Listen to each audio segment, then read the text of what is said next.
Thank you.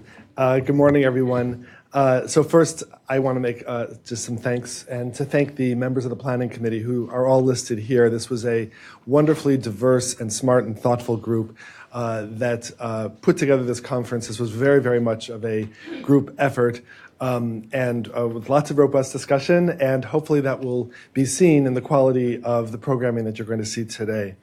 I just wanted to say for a moment sort of how we came about to think about this whole question. And I'll just say that personally, a little over 3 years ago, I moved up to Massachusetts, take a new job at the Dana-Farber Cancer Institute. And what became clear to me very quickly was that the greatest angst that our clinicians in our outpatient palliative care setting were experiencing all had to do with this problem of the intersection of the opioid crisis and trying to care for people who had pain from cancer.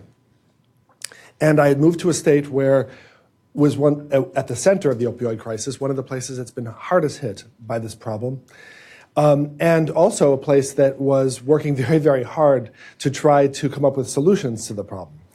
And yet, the suffering that I saw from my clinicians every day was extreme.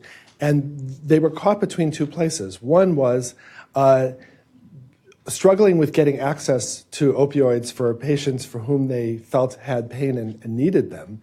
And that sometimes because of regulation, because of oversight, they were worrying about that. And on the other hand, substance use disorder doesn't stop when you get cancer. And that they also had many patients who were living with both serious illness as well as with terrific pain, as well as with a substance use disorder. And they were trying to figure out a way to thread the needle.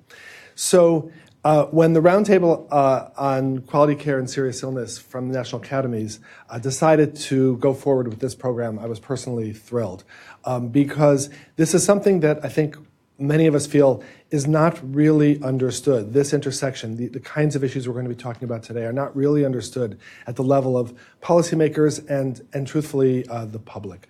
So we are hoping that we can help illuminate that. We hope that we can raise some questions and begin to even start thinking about some solutions that may be useful.